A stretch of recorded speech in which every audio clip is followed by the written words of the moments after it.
Last year, as you will probably be aware, Huzur traveled to the United States.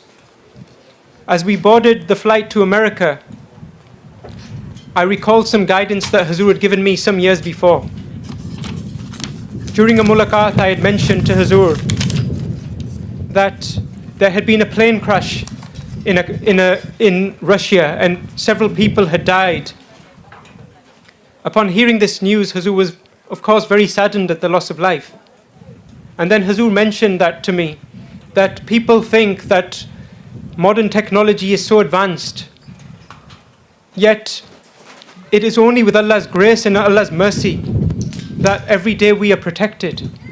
Otherwise, any time or any moment, we could be at risk. And then speaking about air travel itself, Huzur said, whenever you go on a plane, Huzur said, सिर्फ एक तरीका है जहाज़ के सफ़र का, और वो है कि जिस वक्त से तुम जहाज़ पर दाखिल हो, जब तक खैरियत से लैंड ना हो, सिर्फ इस्तिग़फ़ार पढ़ो.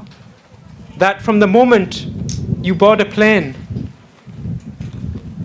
the only method is that you offer istighfar until the moment that you land safely. What beautiful advice and guidance, and an illustration of the absolute trust that Huzur has in Allah the Almighty, rather than relying on any person or individual or any technology, which can never be 100% reliant. Anyway, on that flight to America last year, I remember that there were a couple of flight attendants who, of course, were assigned to check if the passengers were comfortable.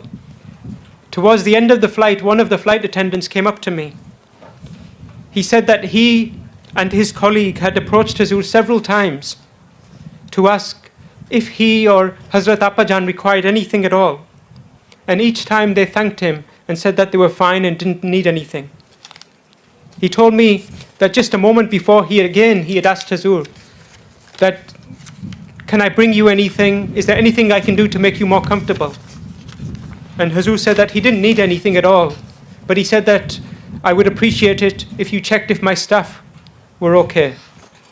I was very much moved when I heard this, that Huzur sets aside his own needs and desires, but still cares with such detail and intricacy for those around him.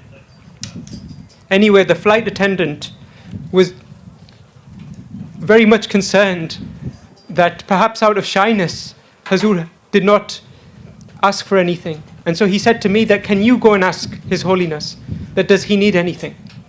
Upon this I said that during the journey 2 or 3 times I myself had approached Huzur and asked if he needed anything, but I too had received the same response. Throughout the journey, Huzur was engaged in prayer, not like the rest of us who, if you get a chance on a plane, you might watch the TV or watch a movie or something. Rather, Huzur's time was engaged even in that time, in trying to grow closer to Allah the Almighty.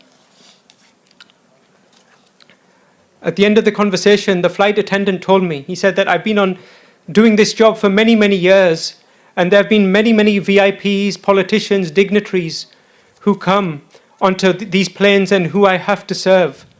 And they're always very demanding. They don't speak to me unless they need something. But he said that His Holiness is completely the opposite. He said he speaks with such kindness, such humility and softness that I desire to serve him. But every time I ask him, he says he requires nothing.